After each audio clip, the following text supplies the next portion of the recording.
Okay, welcome everyone. Happy Saturday. Glad to have you back here with us for this Facebook Live. Very special segment today, talking about the Hill of Corton. So we have Peter Marks with us with a very special guest, and I'll let Peter introduce our special guest today and bring them both on screen.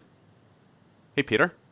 Happy Saturday. Hey, happy Saturday, Christian. Thank you. And thank you to all of you who have joined us today. I hope you're having a good day and staying safe and healthy. We're thinking about everybody out there, all of our friends and family, and of course, our listeners.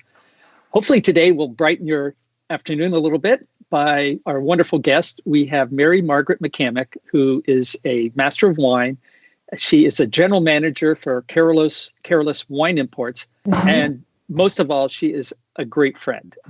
I met Margaret many years ago when she was a student. She would take these practice tasting classes that I held in my dining room. And I remember just watching her taste and give her answers, and everybody was like, "How does she do it?" I mean, she was like a natural. She was a great. In fact, she won the Madame Bollinger Award when she passed for the best tasting in the exam that year, and she also won the Austrian Wine Marketing Award for overall excellence of outstanding excellence across the entire exam, which is the tasting theory and research paper. So, if you have a question, she can answer it, I hope. Anyway, welcome to you, Margaret. Thank you, Peter. Well, I always say I followed in good footsteps as the first American Bollinger Medal winner. We always have to mention that. You are a great teacher, so thank you. Thank you. So today we are here talking about the famous Grand Cru of Corton, which is a wonderful appellation in Burgundy. We'll talk about some of the wines and the styles, but first, just want to check in. Are you doing fine at home, working from home, I assume?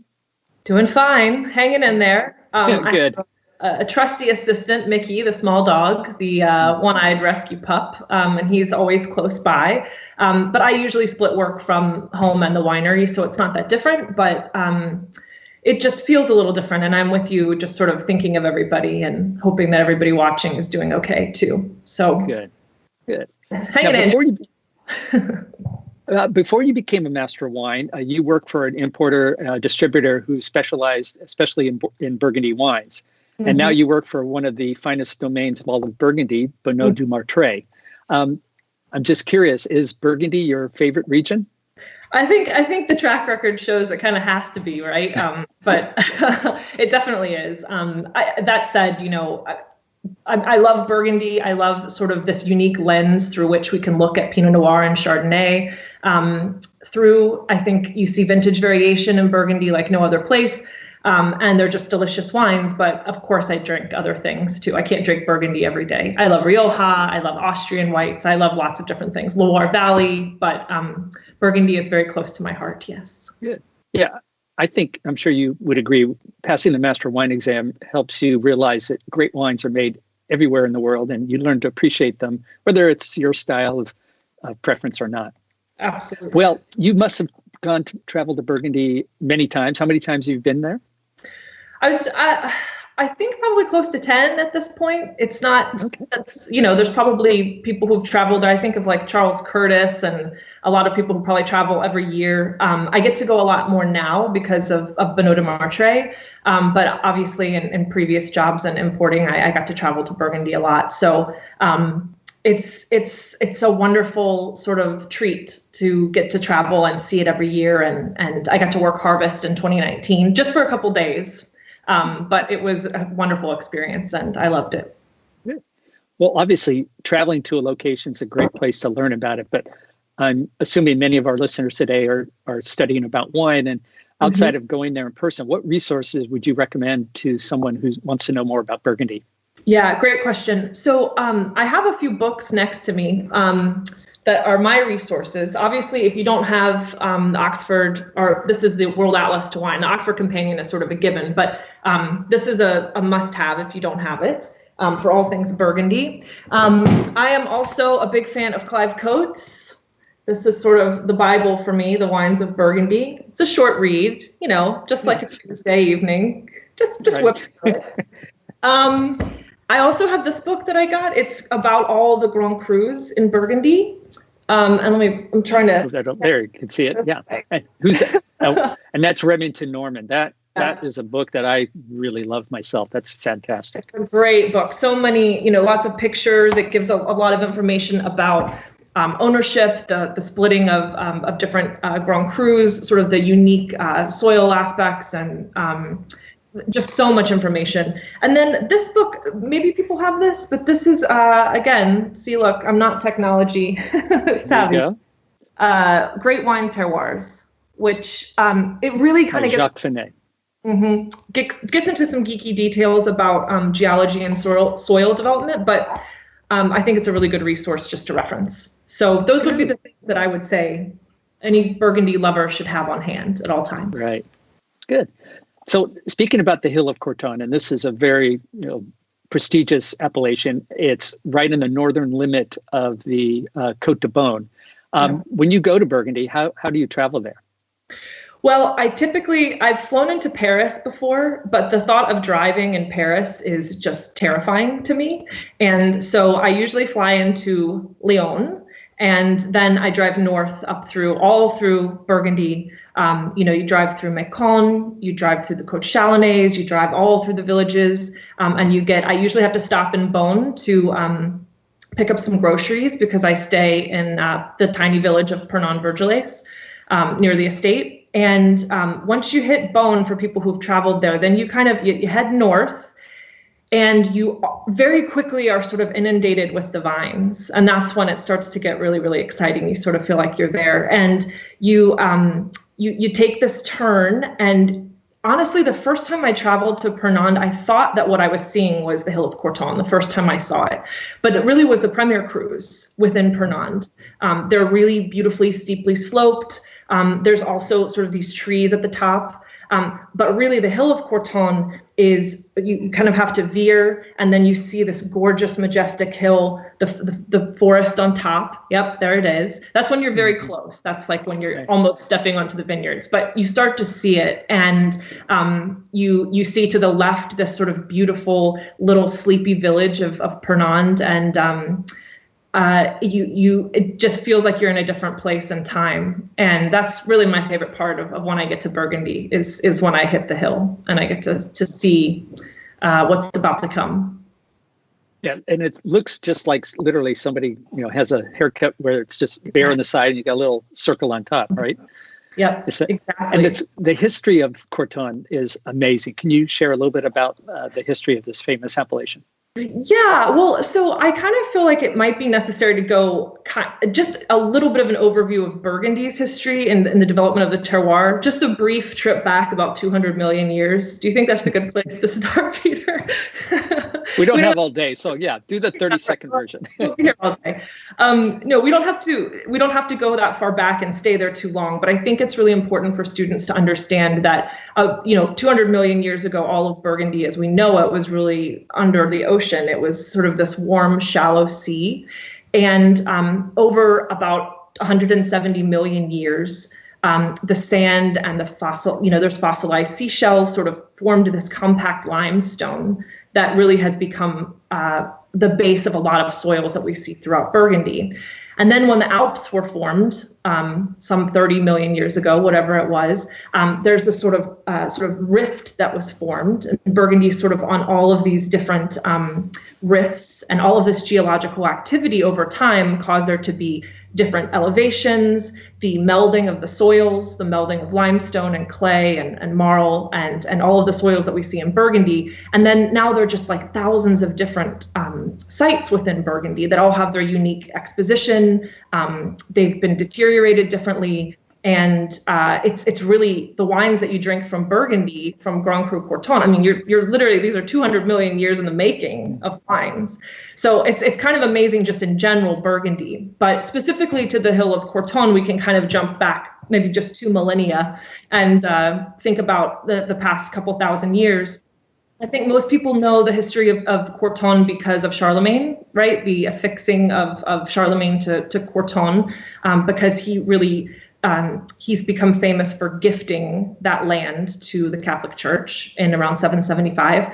And that area became known as Corton Charlemagne. Now, the Hill of Corton in reading history, it seems as if it took its name from an emperor that came before who had domains that were, that the translation of it sounded like Court d'Orthon. His name was Orthon. And so ultimately over time it became known as Corton. And then obviously Charlemagne came in. And there is a legend with Charlemagne that I think everybody who knows Corton Charlemagne should know. It is the white beard legend, and his the idea that his fourth wife wanted them to rip up all of the red grapes on the hill of Corton and plant them with white because she didn't want her husband to be embarrassed and have red stains in his white beard. The truth of that, it can't possibly really be true because white grapes weren't really seen in Corton or Corton Charlemagne until the mid 1800s. But it's a fun story to tell, and I think people like it. And really, we can thank a lot of these delineations in Burgundy and Corton in general from monks who tended the vines and who established Grand Crus in general and sort of the classification system. And up to current day, you really started seeing Corton Charlemagne white wines of that Grand Cru become more popular in the mid 1900s. And here we are today, just a short trip, 200 million years. Well, that was a great history lesson. Thank you. Yeah. What is it that's so unique about the terroir of Corton? Yeah. And why can you grow both red and white? It's this, I think the unique thing about Corton is it's shared by 3 villages, right? So you're sort of on the edge of the Côte de Beaune and the Côte de Nuits, and you have Pernon-Vergelès, you have Aloxe-corton, and you have Les Doigts-Serigny. And so it's a really large swath of Grand Cru vineyards. It's actually one of the largest, if not the largest. It's about 160 hectares.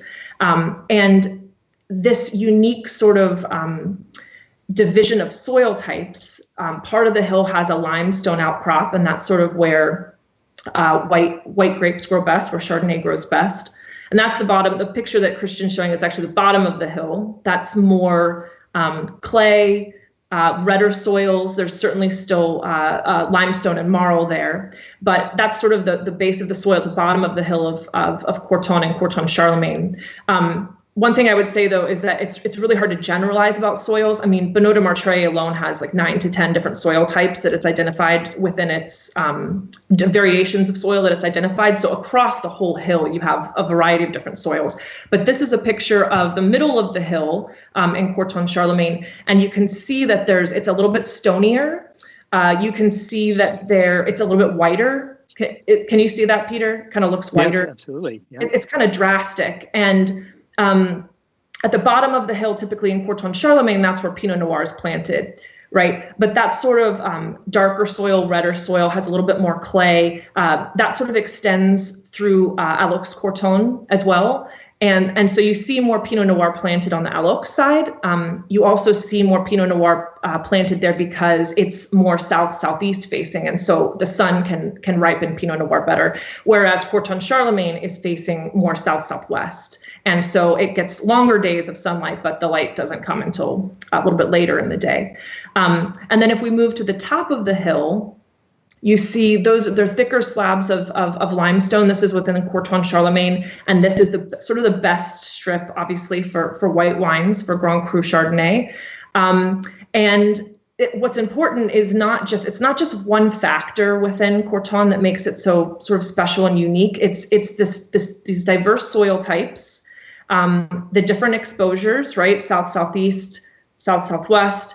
But it's also altitude, because as you go up the hill, I mean, it is a workout. I mean, as a former runner, Peter, I mean, you could do training up and down this hill. I mean, in great shape. Yeah. You're going from about 250 meters to 330 meters when you get up to the top near the forest. And about 1,000 feet. Exactly. You can tell there's a little bit of a temperature change. At least there's a little bit of there's definitely a difference in how the grapes ripen on that hill. I can speak a little bit to Bonneau de Martrey, but we have property at the top, the middle, and the bottom of the hill, so we blend everything together. But there's some producers in Corton Charlemagne, for example, that have just a tiny little plot, and it's at the top of the hill. And that style of Corton Charlemagne is drastically different than, say, something that's at the bottom, where the soil type is different, where it's riper, and you get more sort of like robust flavors. So there's so many elements that make Corton Charlemagne so special, but like Grand Crus all over Burgundy, it has those sort of critical elements. It has good drainage, it has really wonderful exposure, it has a diverse range of soils that are best suited to Chardonnay and Pinot Noir.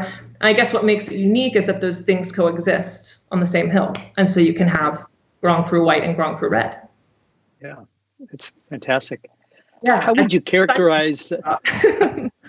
How would you characterize the style of the Corton, the red, and then Corton Charlemagne for the white?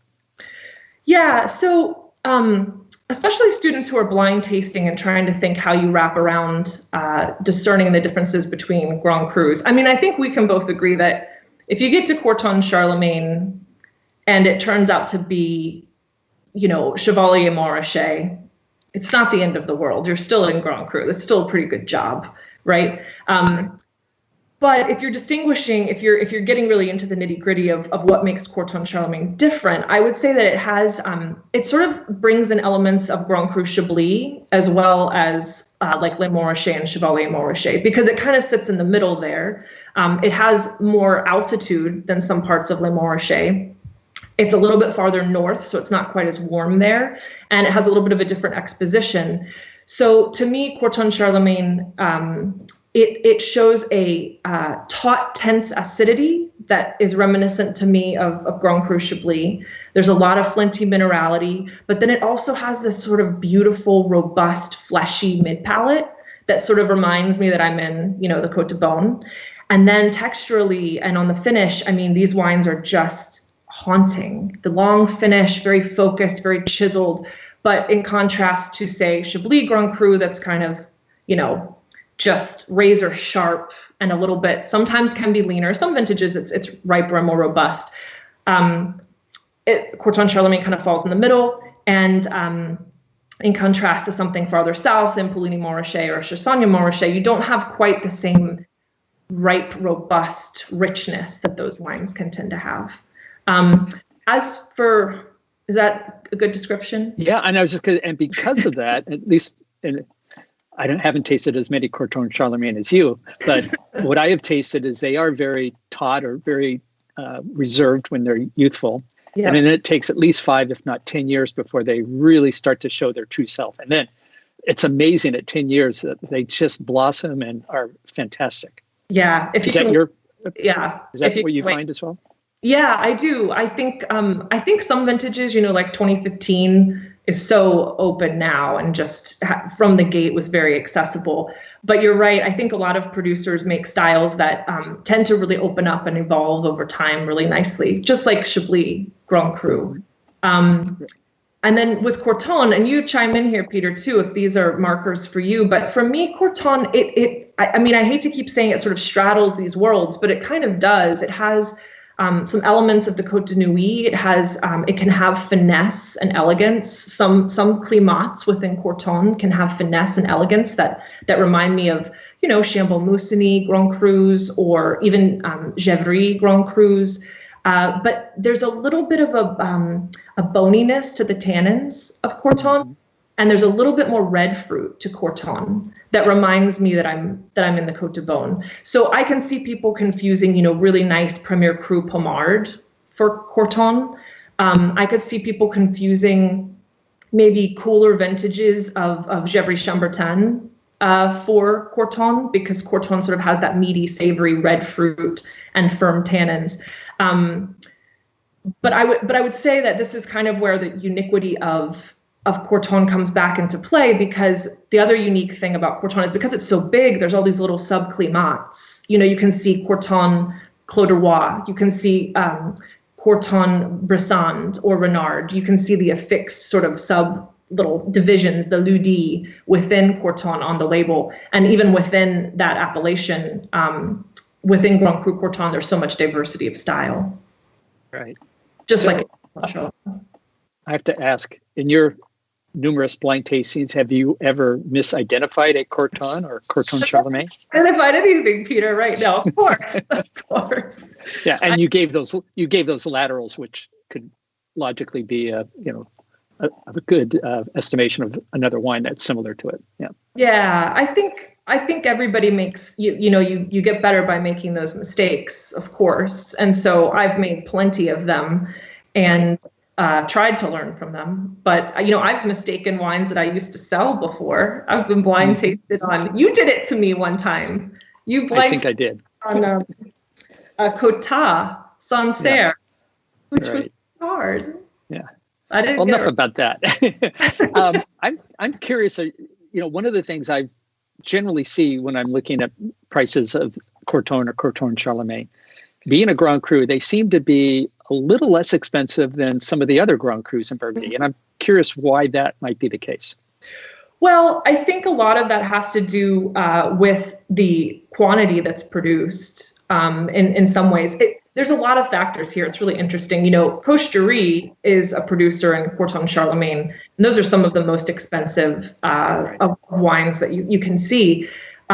They make really tiny quantities of wine. I think they have less than half a hectare that they own on the hill. It's really minuscule, but gorgeous wines. Le Marché is much smaller. And the cost of land comes into play here a lot too. So purchasing land, you're talking about millions of dollars per hectare within Grand Cru in general, but that spectrum ranges depending on what Grand Cru you're talking about. So I would say that probably you see price differences for a variety of reasons. One, just because of producer reputation and the supply demand aspect.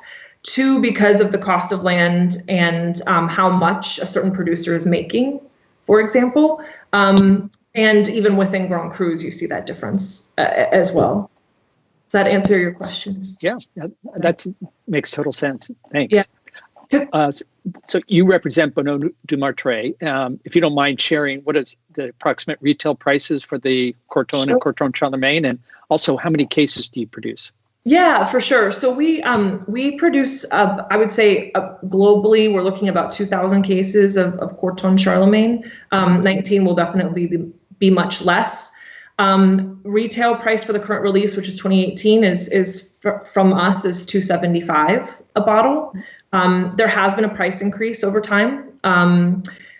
And I think in terms of Corton, we make, it's minuscule. You're looking at, 150 cases or less, really. And that retails now for about $325 will be the current release pricing.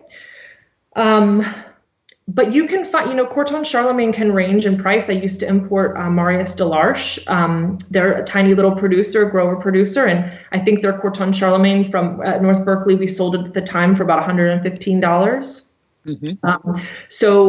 And there's Latour produces Corton. Latour is very consistent and, 125, give or take. Louis Jadot is another negotiant that has a good reputation for the Corton Charlemagne and also affordable. Yeah. What are some other producers that you like?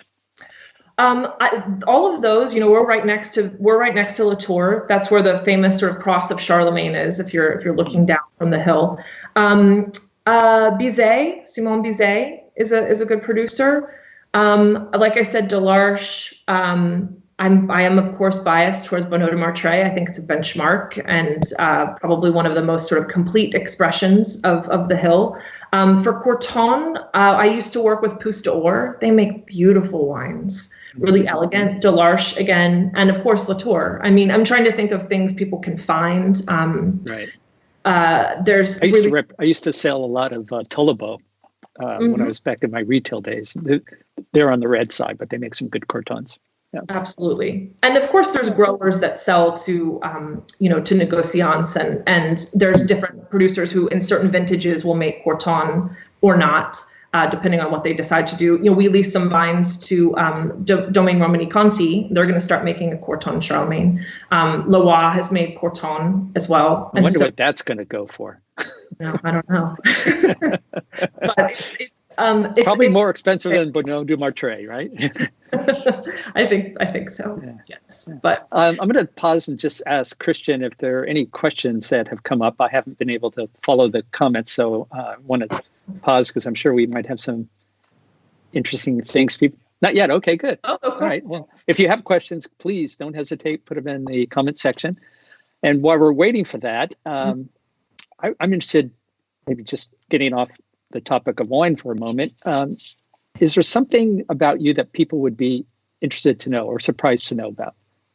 I mean, I think I know something, but I'm wondering what you might say to that. I don't know what it is that you would share. I would say, people might know this. I used to be a swimmer. I used to be a varsity swimmer at UNC Chapel Hill. And so maybe that competitive drive that drove me through studying for the MW continues there. I sometimes prefer to hang out with dogs to people. That's something people might not know about me. So being in this virtual environment is good for you. We don't have to actually see each other in person, right? Yeah, exactly. It's much better this way. I'm thriving in this environment. Yeah, I think that's probably a thing that people didn't know. Maybe they do. I was thinking about the swimming thing too. I think that's pretty interesting. Yeah. And then you were an English teacher, right? Yeah. Which is another interesting aspect. And then how did you end up getting into wine? Well, that's a good question. I remember reading an article about Bordeaux and food and wine, and I drank wine at the time. I was 22, 23 when I was a teacher, but I didn't know anything. I didn't know if it was a grape or a place or, a town. I knew nothing. I feel very silly even saying that now, but I remember just becoming immersed and figuring out what that was. And, on my teacher work days, I'm supposed to be sitting there grading papers. I remember tracing maps of the Loire Valley and color coding it to grape varieties. So I got geeky pretty quickly. But it's interesting. All of my career paths have led me back in some way to France. That's really, truly like the mothership for me of why I love wine so much. And so working specifically with a producer on top of the Hill of Corton. I mean, we don't work there literally, but the vines are there. I couldn't have dreamed that my wine career would lead me there. It's to pinch myself every day. Yeah. I think any of us in the wine business do that once in a while. Yeah, it's an interesting career and very rewarding at the same time. Yeah, I think most of all is meeting people like you and making those connections is something really special. Likewise. Okay. Oh, that's a good question of specifically producers. I might have to phone Emmanuel and Fabian to ask the specific small parcels that are held there. I feel like I don't want to name people and be wrong, so I'll probably ask. But if that question is sent to me, I'll email Fabian and Emmanuel. I mean, our neighbors are sort of, Cocherie is a neighbor, but they're lower on the hill. Latour has parcels at the top, but they have parcels all across the hill too. So we, Bonneau de Martrey is located in Pernon-Vergelais specifically. And I should say that, Corton Charlemagne can span into Aloxe-corton. Something that's interesting about, just to digress a little bit, something that's interesting about Corton and Corton Charlemagne in general is you can make Corton Blanc. It's not very common, but you can label something as Corton Blanc if you're growing Chardonnay in a place that's not Corton Charlemagne. And is that still a Grand Cru? It is. Yeah, it is. And there's a lesser known Grand Cru that's sort of like out of use. There is a Charlemagne, Le Charlemagne Grand Cru, but nobody uses it. So there's a lot of different subcategories of Corton and Corton Charlemagne if you want to dive deep and get to know the real makeup of the hill. Was there another question, Christian?